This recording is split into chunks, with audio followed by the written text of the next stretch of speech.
Hey there. Welcome to the Pine Island Experience podcast. I'm Joanna Anderson with my husband, Trygve. Each of our episodes will be conversations with fellow Pine Islanders.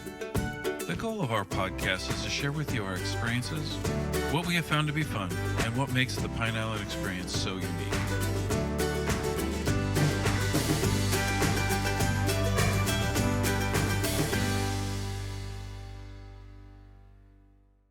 Minutes, just look at it, and then I'll get you in. You get on the plane, and we drifted down through there, and right in the middle of the bar was the biggest tarpon I'd ever seen. It looked like a summer, like Red October parked there, maybe 7-foot fish.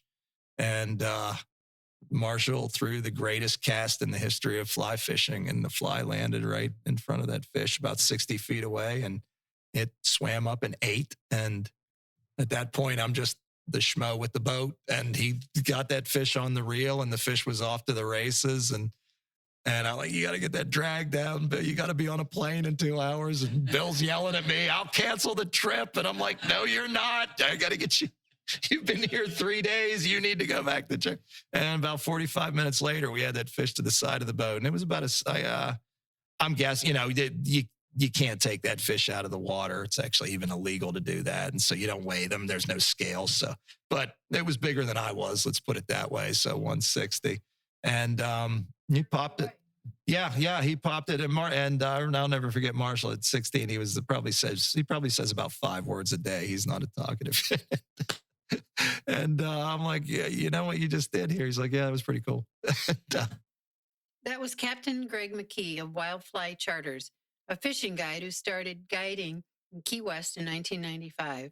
In 2005, he moved to the island of Vieques, Puerto Rico, and guided in the beautiful Caribbean. He often fished the waters where his parents retired, Matlacha, Florida, focusing on fly fishing for redfish, snook, and tarpon. Captain Gregg relocated to Southwest Florida full-time in 2009 and has been enjoying his passion, saltwater fly fishing, ever since. His customers think the world of him as they follow him from Key West to Puerto Rico and now Pine Island. Here is Captain Gregg. Well, Captain Gregg, thank you for coming. Thank you for having me. I know it's your busy season. My busy season, but my first podcast. I'm happy to do this. This is exciting. We're very fortunate to get you. We've heard about you. Thank you. So, where we like to begin is a little background. Mm-hmm. You know, I saw you grew up in Pennsylvania, but Yes. growing up, where you went to school, Mm-hmm. your career.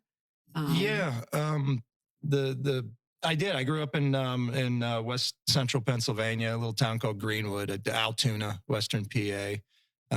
Steelers fan as opposed to an Eagles fan. Yay. But I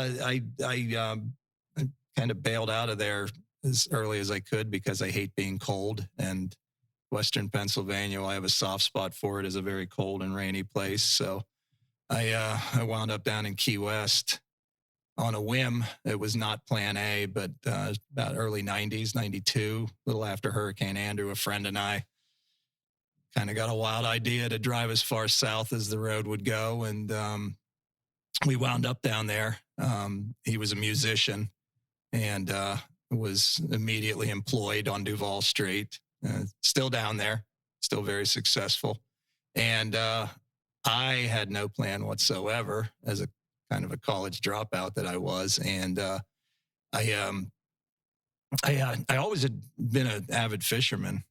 And I saw those guys down there in the Keys pushing their flats boats around. And I'm like, that's not much different than how we used to drift the Susquehanna River when we went catfishing, or I grew up bass fishing especially. But it wasn't a big passion. It wasn't plan A, but man, once I got into saltwater, I'm like, this is what I need to do. This is really cool. And and it was a really good time to get started. And in our mid 90s, there were not that many guys down there doing it. So I kind of fell into guiding at the right time in the right place. So got lucky, and then did that for 10 years. You didn't have a boat right away, did you? No, I did. Actually, I bought my first job. I got a job on a dive boat.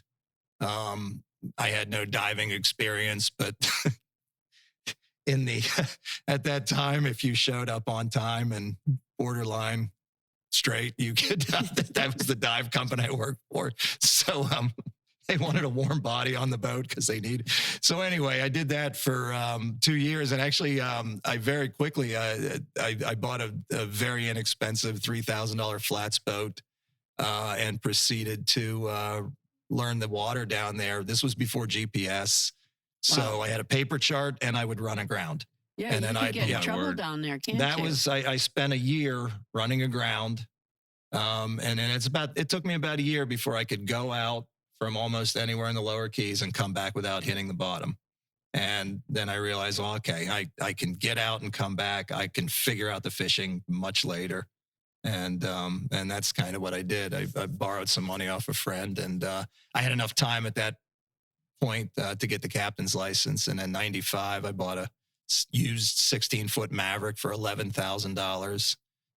Just crazy small amount of money compared to what they cost today. And started guiding in '95. Opened the business, Wildfly Charters, and '95 was the right time to do it. A friend of mine who loaned me the money. Also, he decided we're going to get on the internet, and we're gonna pull our money together. We're going to get $2,500 to buy a desktop computer, I think a Dell, and we signed up for AOL.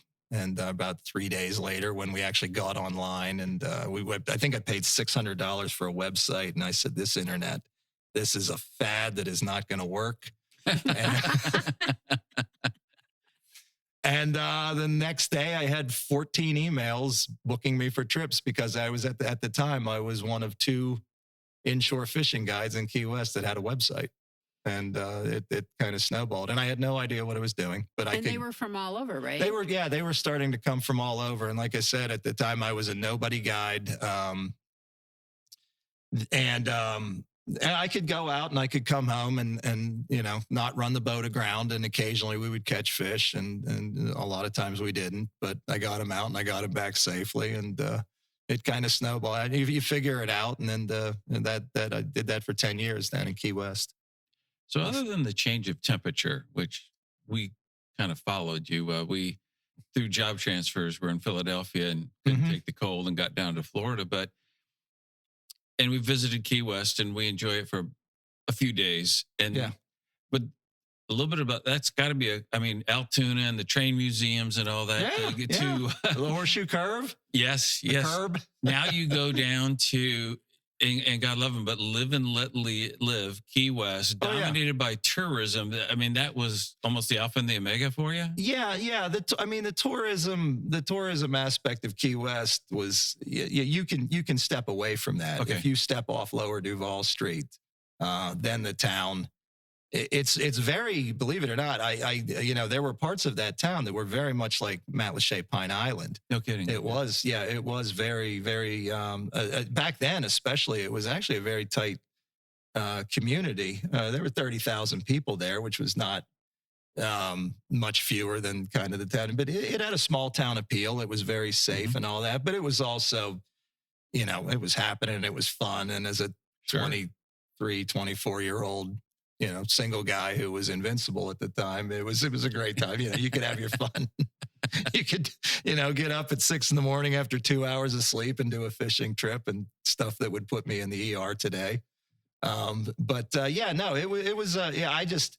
thing was, I remember putting my toe in the water. I think I rolled in down there. It was like late October, and I remember dipping my toe in the water because I hated cold water. And I'm like, oh my God, this is 84 degrees. I can. So you could live there forever. Yeah, right? yeah. And I thought I would, but the circumstances took me out of there. The other problem with Key West, and I was, after a couple years, I got pretty successful as a guide, and I got as busy as a guide can be. I was doing 200 plus days a year, making pretty good money. The drawback was the cost of living down there. Even then, the late night, it was outrageous. And ownership of a home had passed me by. I met the girl who was going to be my wife eventually. And at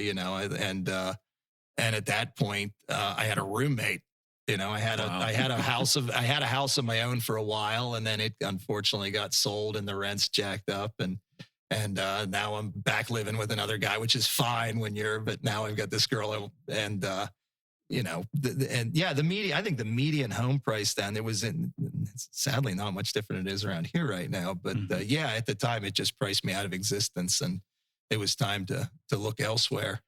So I bounced down to Puerto Rico for a few years, and there was a small island off the coast of Puerto Rico that called Vieques, and she and I went down there. I actually bought a house down there because the price is like 1/10, and we did that for 5 years.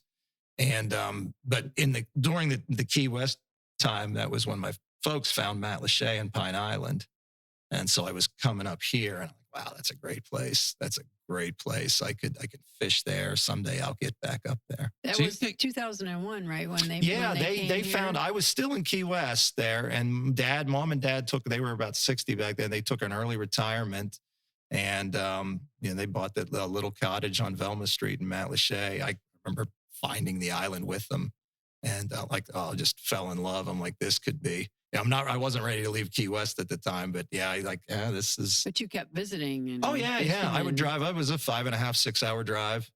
You know, I could come up, and we could, and but it was always in the back of my head that I could come here someday. And then after a couple of years in Puerto Rico, my wife got a job offer in Fort Myers with Morgan Stanley, and that's not a job you turn down. So I'm like, hey.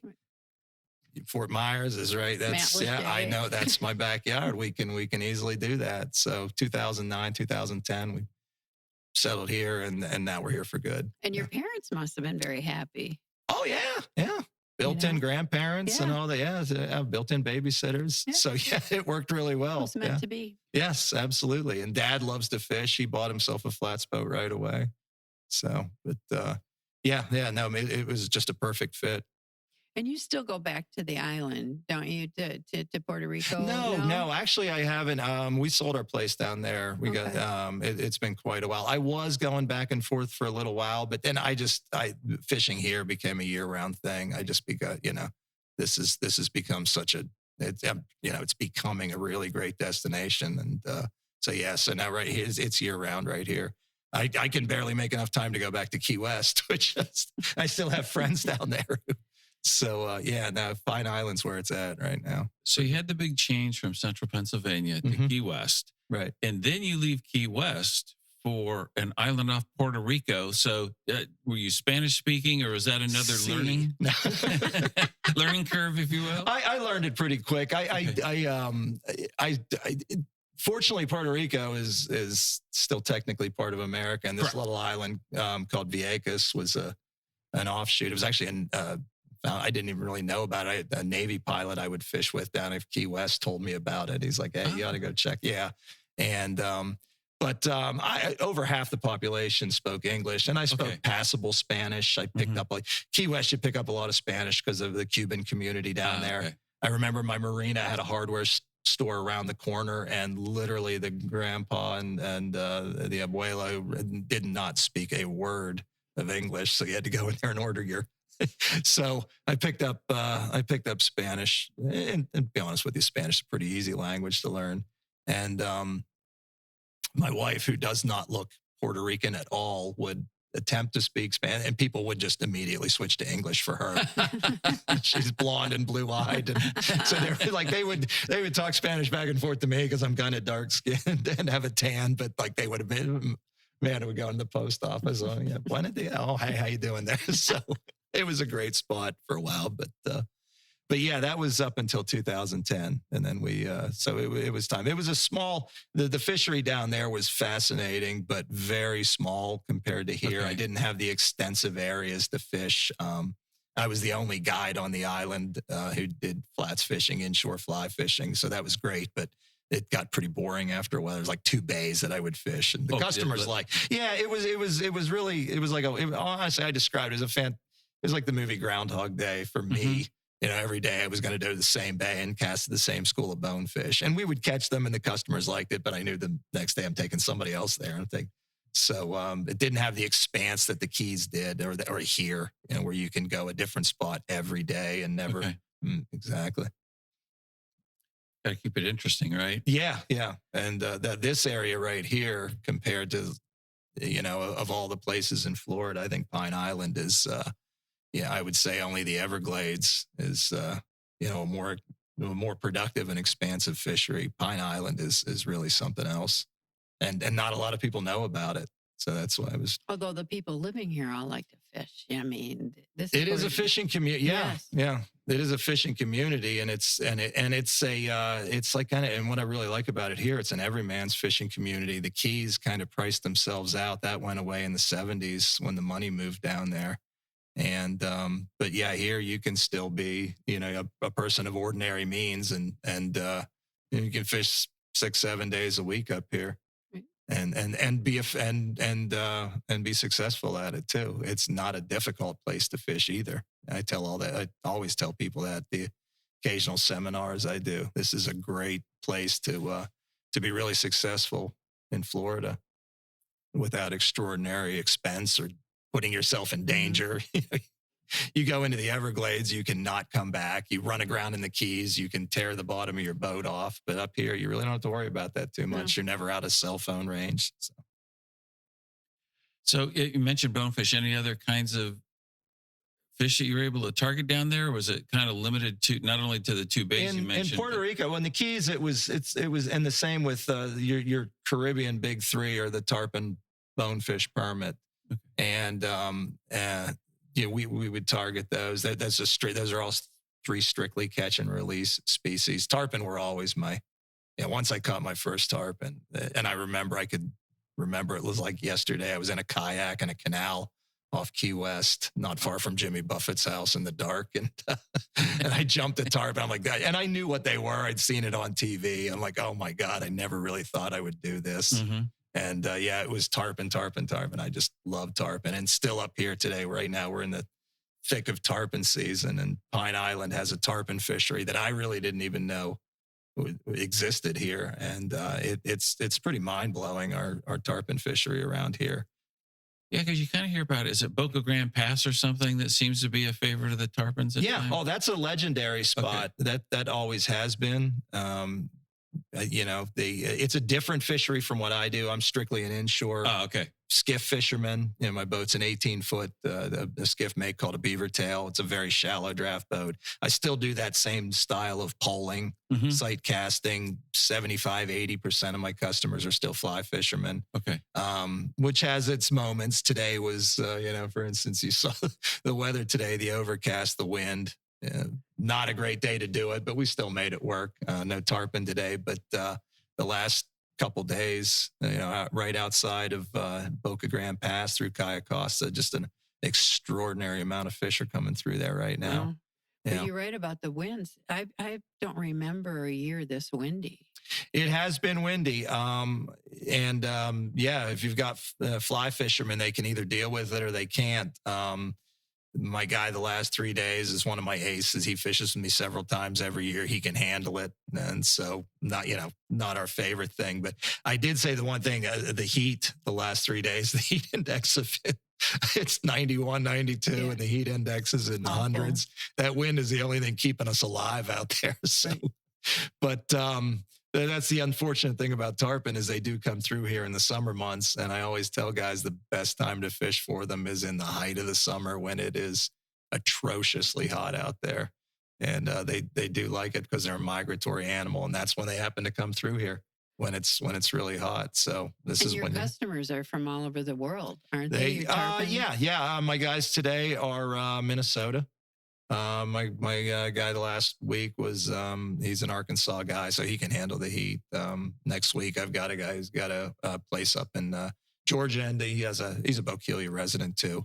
So, but every once in a while you get a guy from Europe, Northern Europe, and this heat and humidity.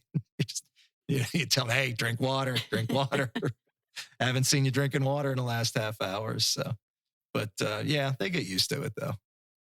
So how do you have to adjust for weather? I mean, the heat, there's not too much you can do other than, to me, this is more August heat right now. Yeah. The way it feels. But Do you have locations, or do you change where you're going, Oh, like wind and waves and those kinds of things, absolutely. other conditions? Yeah. When you're in a smaller boat like mine, you're not, the Boca Grande Pass is not my fishery. That is an area. Boca Grande is famous for, because it's a narrow area, 1.5 miles wide, and the amount of current and the depth in there too. It's actually spots in Boca Grande Pass that are 60 feet deep. Okay. And it is an expressway for tarpon. They come through there by the thousands, but you've got to have a boat that can handle that chop that's in there, that current. It's nearly exclusively a bait fishing area. Okay. It can be an incredible. It's not unheard of for guys to catch a dozen tarpon a day off a single boat there. Well, that's why you go to Boca Grande. Yeah. It's why it's always has been a legendary spot. It might as well be the dark side of the moon, though, for a guy with an inshore boat like mine, a skinny water boat. And more power to those guys. And I've always told people, if you have to get a tarpon on your bucket list, you maybe want to call the guys in Boca Grande. But if you want to do this with a fly rod, we might need 3 or 4 days of your time to do this. And so days like this, it's all about getting guys out of the wind. And the other unfortunate thing about the wind is that the tarpon, it just may, especially the cloud cover, it makes them extraordinarily difficult to see. But they're a fish, and you've probably seen them in your canal. They do come up to the surface. They're famous for that, coming up for air. So they give themselves away for that. With that, they don't do it as much when it's choppy. So these last couple of days have been at shore, but they're also a full-grown tarpon's a 6-7 foot fish. So she's pretty tough.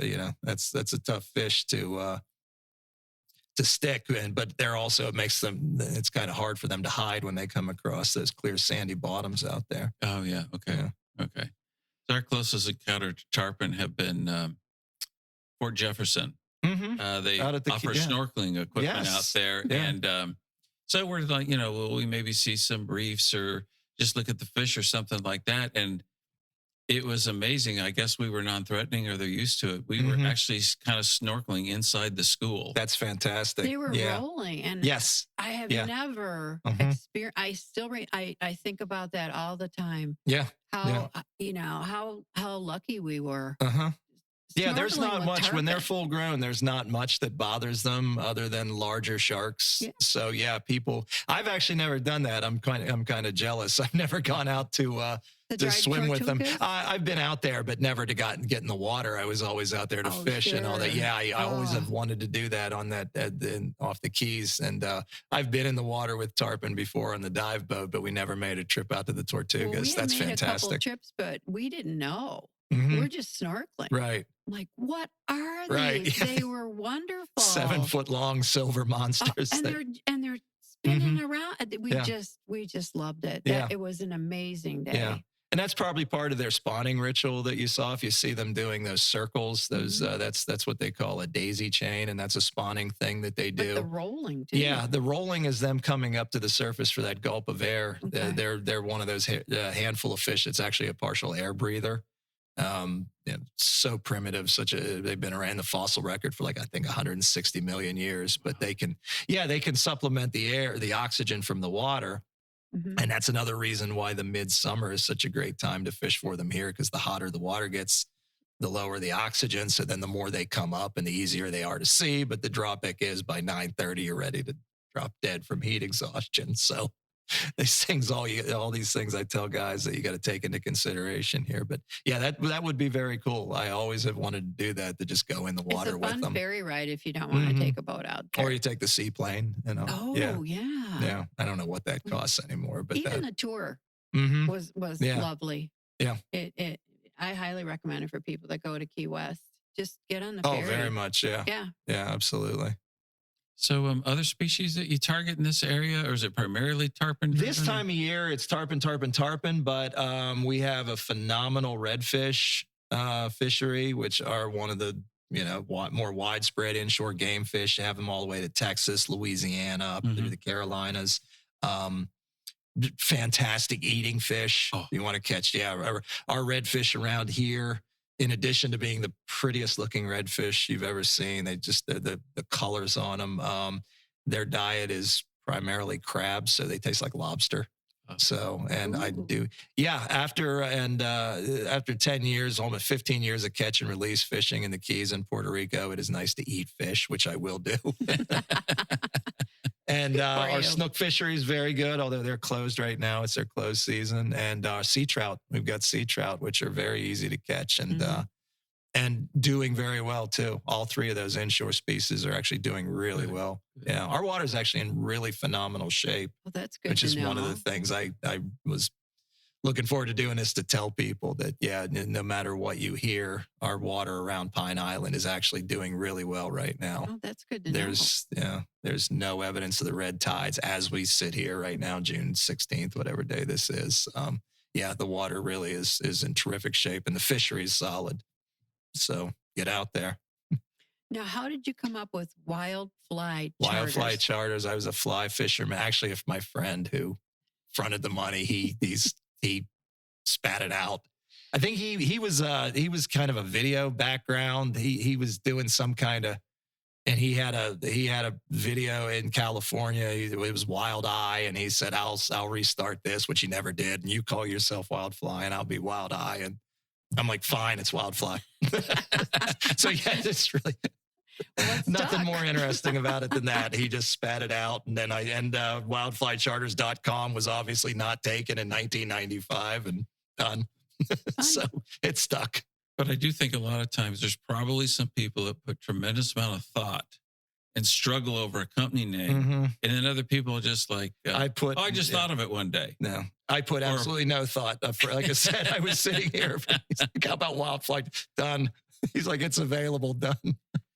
Did Ian change anything with the water, or do you think the efforts in terms of some of the, I know there's Captains for Clean Water and some other initiatives all across Florida do that. So, with the water kind of being sucked out and pushed back in, is there a cleaning effect with that? I mean, did you notice a change pre and post? Oh, very much. Hurricanes, the one thing I tell people, and I was, they're part of nature. Yes. It's so's a red tide, unfortunately. It's an unfortunate part of nature, but it's part of nature. It's as much of a part of nature as the change of season. Unfortunately, we just choose to live in a place where every once in a while, every generation, you have to get punched in the face by nature. And Ian did change the water somewhat for the better. Hurricanes are an incredible nutrient flush. All the nutrients that get accumulated in the mangroves get pushed out. Okay. And I noticed that right away, like 48 hours after the storm. Just the amount of bait that was in the water was unbelievable. The fish we saw, it was like nothing else I'd ever seen. The other drawback, though, it balances out, is unfortunately you've got all the human debris. Yes. The debris that goes with humanity that unfortunately also got flushed out there. Now, the shrimp boats at down at Fort Myers Beach, they all had a lot of diesel in them. So that's the unfortunate thing. When there's no human, before we were all here, yes, a hurricane needed happen. It was no different than a wildfire in a pine forest. Right. Those need to germinate, and these mangroves, they don't necessarily need the hurricane, but it doesn't hurt them. But you're right about the flushing out. I didn't even think of that. When we came back after Ian, we came back as soon as we could, as soon as it opened up. We had the canals had emptied out into our yards, and we're still here because of our fencing. Yes. And all our neighbors, right. Feet of debris that cleaned out the canals. Yeah. It's the mangroves themselves contain all that detritus, and that most of it natural. Mangroves are natural land builders, and their own leaves fall down, and they create land as they grow out. A very, very slow process, but yeah. When that hurricane, that water washes through, it washes out all that biomass that's in there, and it can benefit the water. It can, but then also, like I said, all the yards and the golf courses, and then unfortunate. But after there were no long-term negative side effects. I think that the red tide bloom that happened afterwards was probably exacerbated a little bit by the flush out from the river, the Clusassie and the Peach, but. Now, as we sit right here in June, there's no evidence. You look at the red tide report that comes out twice a week from Fish and Wildlife, the entire coast is clear. There's no signs of any of that right now. And we're in red tide season with the hot water. Mhm. So fingers crossed, you Yeah. know. That Well, it's sounds interesting great. is I think when you think about those kinds of things, and certainly the waste getting washed in, but Mhm. typically you hear some saying, well, in fact, I don't know if it was Charlie or one of them, there was like a new cut. That was either out, yeah. Sanibel or Captiva. That was North Captiva. Okay. Cut the island in half. I was just or fishing there the a other channel day. that you used to go Mhm. through or cut you used to go Yeah. through gets filled in Right. Yeah. because some of the shifting, but I Mhm. don't think there's not as much as discussed about the habitat and the changes Yeah. potential to that. Ian, fortunately, Charlie and my folks were here for that. I was still down in Key West. Charlie was such a tight packed and fast moving storm with an eye wall, I think, and it was way worse. You know, the speed of it. That's what cut North Captiva in half famously. And they called it Charlie Cut or Charlie Pass, the large swath of the island. And it filled in eventually. It's still, but I was literally just fishing tarpon off of it, pointing it out to my customer right there. We could have drove the boat through there in 2004. It's still a low slung area, but there's vegetation there and all that. That's off North Captiva. But Ian didn't change the topography of too many places because it was such a massive and slow moving storm, which also resulted in the destruction because it did take its own sweet time and come through here when there was an enormous amount of water. But yeah, Charlie was a unique one that, like I said, Charlie was like just some Tasmanian devil that tore through here. But Ian took it. Ian didn't really change any of the topography through here. And the other thing with Ian that was really fascinating, and we're sitting down here in St. James City, where you guys got the worst of it down here because you were in the eye wall the entire time. You got no reprieve. And, you drive up north here a few miles, especially you go through Bokeelia. They were inside the eye, and they had 45 minutes to an hour where the storm just stopped. And I remember when it came through over my house just outside of Matlacha in the Cape. And I remember stepping outside with my son and looking up and seeing blue sky. And I'm like, this is it. This is unbelievable. It's the second time I've been inside the eye of a storm. And so they got the north end of the island, got the reprieve up there. You can drive through those places in Jug Creek and Bokeelia, and it's like the storm never happened up there. But then sadly, you folks down here, you got the worst part of it. But in Matlacha, where my folks live, they were like right there on that edge. So There was one, and I can't remember which one it was, but it's not really germane. Remember, she had to go into work, and I was manning the house. Of course, no power, so food is spoiling. But part of the eye came through. I had nothing else to do, so I actually went out and was picking up branches and doing all that stuff. And then then the wind started and the rain started back up, and then you went back and hid inside again or something like that. But she got home. She goes, "Oh, the yard looks pretty good." I'm like, well, I had like an hour and a half to, clean up some of the debris. Yeah. No, it was, when those come through. And then the other thing that was really strange, and you had to get a meteorologist, somebody to explain it to you, but further north, right in the center of the eye, it actually pulled the water out. If you talk to the people who are up there in like Jug Creek and Bokeelia, they said the water emptied, which is some straight, that's an effect. Sadly, I'm not well-versed in meteorology as I should be, but it actually pulled the water out of there while that eye was going across. So they got double lucky up in that area, and it was a slow-moving thing. But boy, when that second part of it came through, that's when it got actually scary. It was the first I've been through since '95. I'm telling guys I lost count of how many hurricanes I've been. I think I remember the names of like 5 of them. The Cat 1s and Cats 2, I forgot, but that Ian was the first one I was actually frightened. Well, that was going on. Yeah, the final 3 hours of that storm actually scared me. Yeah. Like this is not going well, but fortunately here we all are. Yeah. So if that's my last one, I'll be a pretty happy guy. Yeah, I hope it's our last. Well, so many have been non-events. They come close, they brush to the area, you get some high winds, you get some rain. Yeah. I don't know, just from the up front, we sensed this one was different, decided to take off. I remember about 36 hours before, this is getting us. I remember that, we're getting it, and we're going to get it really good. And I remember that. I'm like, this is the one. And I just had that said. It was still forecast to go to Sarasota there. I'm like, nope, this is going to do it. But so how'd you do in terms of the boat was safe? Because I brought the boat. For us, Yeah, it's potentially, we might lose our home or a car. Yeah. But your livelihood was very much. Yeah. I'm for it. I took the boat. We put the boat in the garage. Okay. And brought a couple other friends' boats over to the house where I live out in the Cape. Took my mom and dad out of their place in Matlacha. Practically had to drag my dad out in handcuffs because he did not want to leave his house. Right.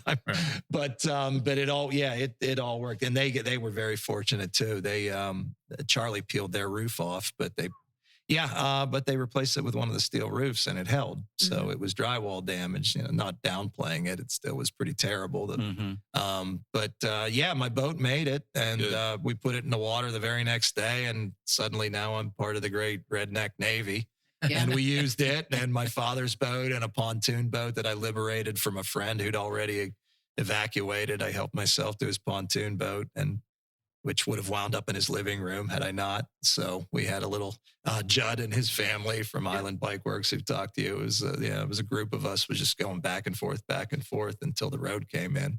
Yeah, it was only by boat then. Mm-hmm. Yeah, the road was missing, which is the last thing I expected to see. I still have a video I was shooting on my phone of coming around the corner from Michelli's, and I don't see Bert's, and I don't see the road. So I thought, I'm going to be out of work for quite a while. But the miracle of, Matlacha and Pine Island, they filled the road in. And about 3 weeks later, I was actually running trips again. Oh, my goodness. Yeah. Well, what was really great was a lot of the people who had homes, and they were really fortunate, the people up in Bokeelia who got away with they booked themselves a flight to get down here right away. And it turns out they only needed to pull palm fronds out of the yards. So they started calling me. I'm like, hey, I'm here. Can we fish? So I really didn't miss much business. That's so unbelievably fortunate at that. I really count my blessings for that one. Yeah, we got to ask a lot of questions. And I said, well, in this, we had damage. And I said, but we can live in the house. And the vast number of people whose homes were unlivable and they were completely gutting them and whatnot. But so they said, oh, everything's okay. I said, well, it's everywhere you drive. Because like for days we had to go get ice every day because there was no power. So you're just driving past destruction. Yes. Or the devastation, constantly. And then Matlacha is this little picturesque community with the color.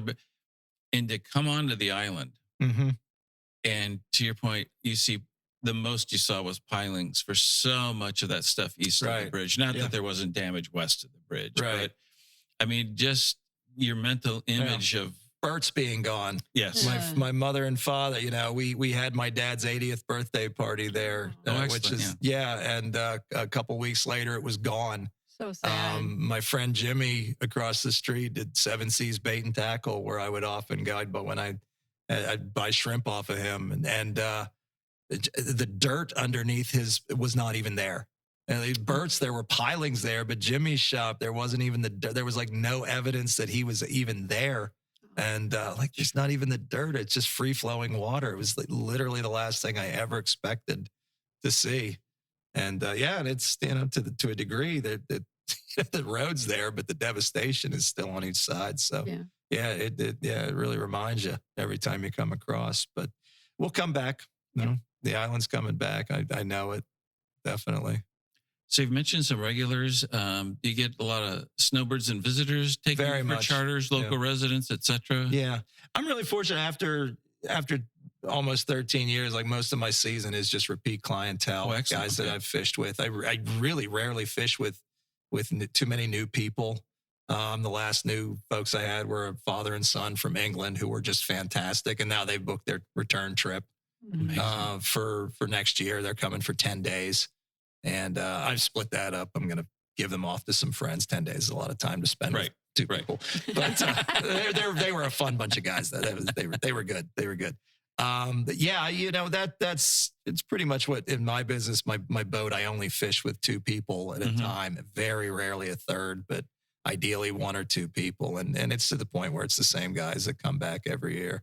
So yeah, my last 3 days I was spending with a gentleman from Arkansas who's just, a terrific guy. He comes 4 times a year at least.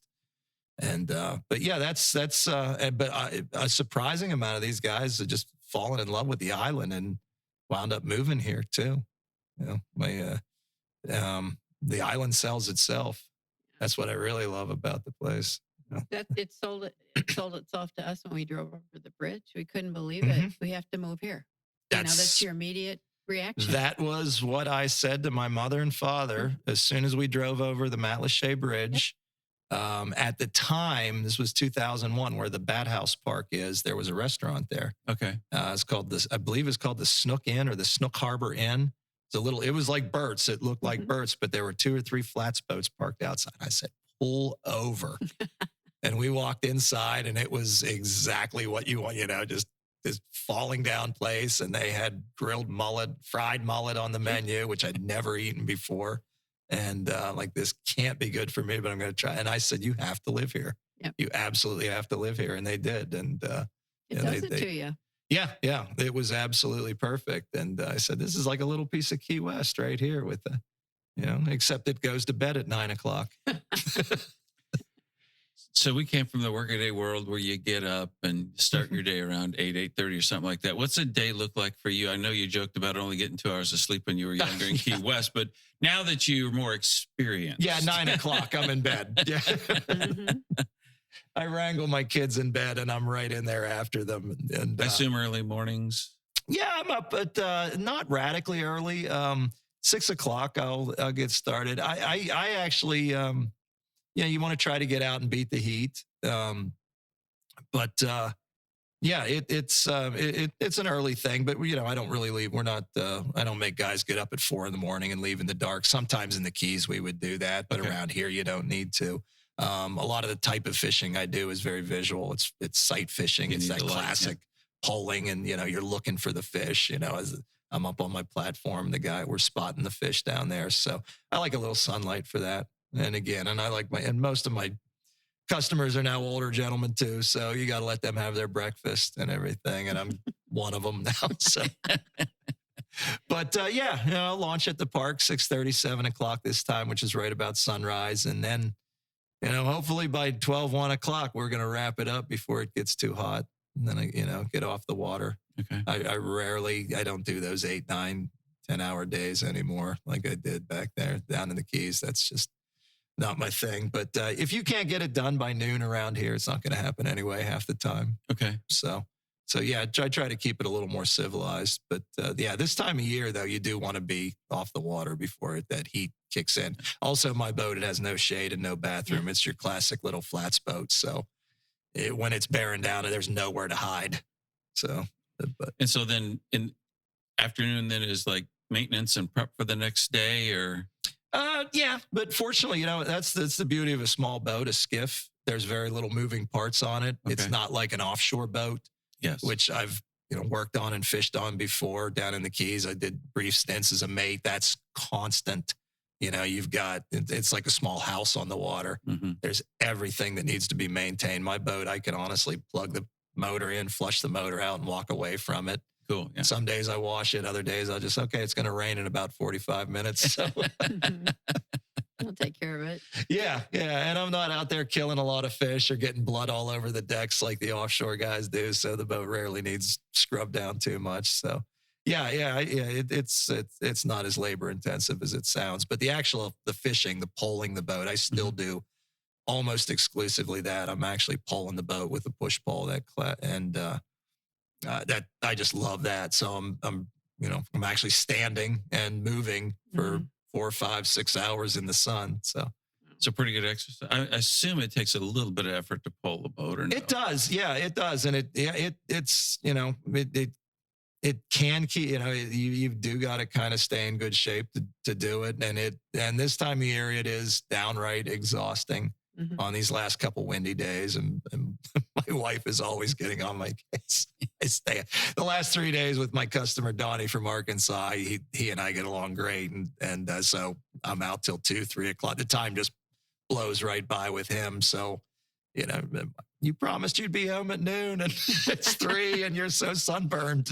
Oh. So, but yeah, it can be wearing on days like this, but we've got a 3-month window where it really is atrociously hot down here, like nowhere else I've ever lived. Like Puerto Rico and the Keys were not. Southwest Florida is unique as far as our heat and humidity. I tell everybody that. The Keys, you constantly had this breeze blowing. Your little island surrounded by water, so there was an evaporation effect. And like a hot day down there would be like high 80s. Okay. But there was always a breeze. But up here, man, when it's 93, 94, and that air stops moving, and it's hot. It's next level hot right here.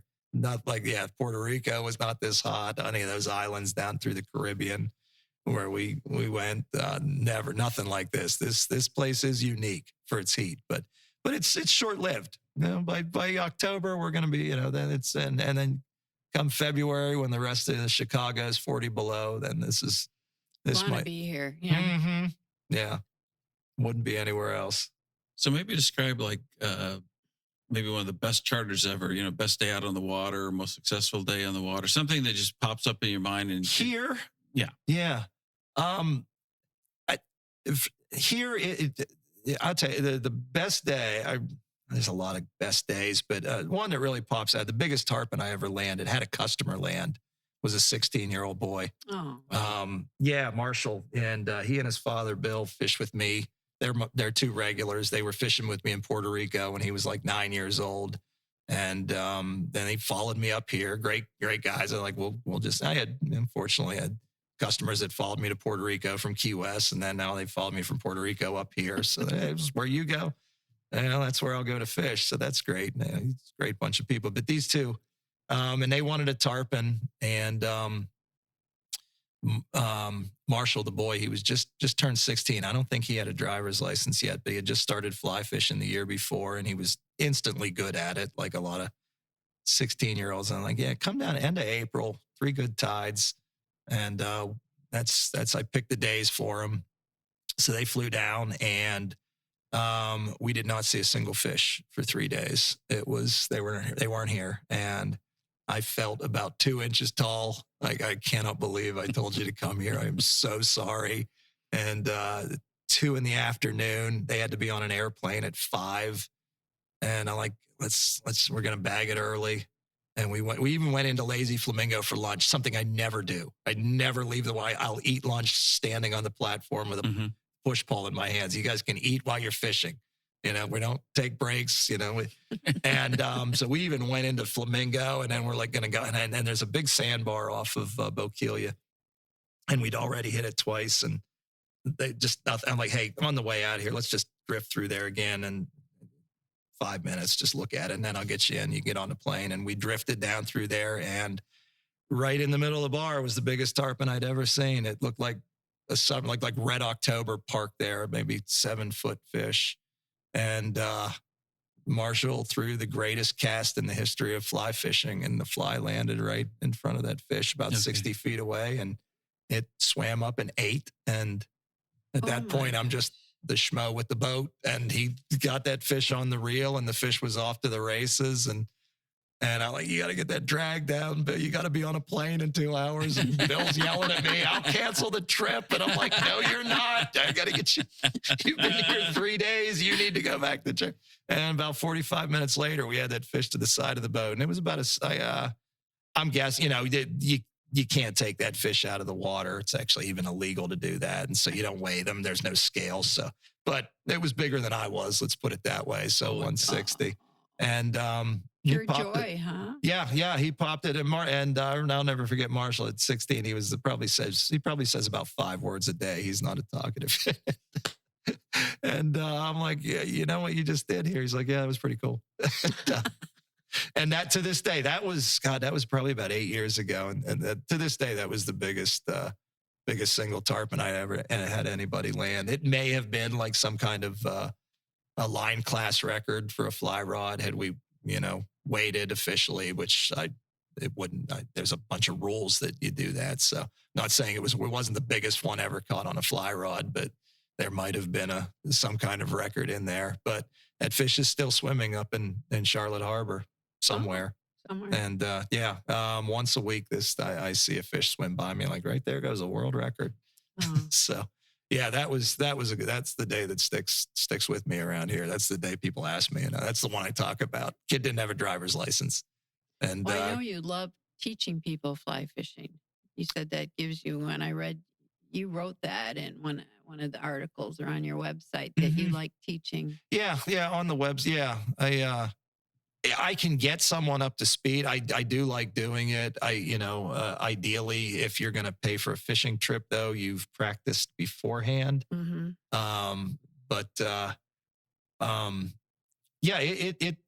fishing has its. There's times and places where it works better than anything, and then there's times and places where it's a pretty dumb thing to do. A blowy, overcast day. If you're not really good at it, if you're a beginner, these last couple of days would have been a terrible time. But when it's dead calm and all that, yeah, it's a fine time. I love to fly fish. It's part of the name of my business. It's not my religion, though. I will take spinning rods out. I love throwing shrimp under corks, and I do that with my kids. My kids still don't fly fish yet, but they'll get started. But I'll catch a fish anyway. But if I had one fish to catch one last day here, it'd be throw a fly at a tarpon. And there's just something unique about that. So other than the fishing, any other hobbies or interests that you pursue when you're not busy chartering? Well, not that many. I mean, fishing, it kind of takes over everything when you do it for a living. And, the thing about guiding also is you don't fish. Okay, true. I'm always on the back of the boat. And so the times that I can get down in the front of the boat and actually catch something are pretty unique. And I also try really hard on my days off to go back out there, because I do like to remind myself of how ungodly difficult and demanding it can be. Right. So I don't get temperamental or short with my guys when they blow a cast at a fish. Guides can be famous. The Keys guides were always famous for that, for screaming bloody murder at somebody if you missed a fish, and which I never did, though they'd be percolating under the surface some days, but I never vocalized it. But that was because I would get down there on the front of the boat when I had the opportunity and remind myself, wow, this is really tough. And those fish are really nerve wracking. And that's a 7-foot fish there. That's making my heart race. And I see it all the time. So for the guy who's coming from Colorado and sees it once a year, yeah, no wonder he's a ball of nerves. So yeah, that's pretty much what I do on the days off, is try to get back on the boat. Oh, cool. Excellent. So that was wonderful. Thank you. Appreciate you doing this. Thank you very could much. Talk to you and listen to you forever.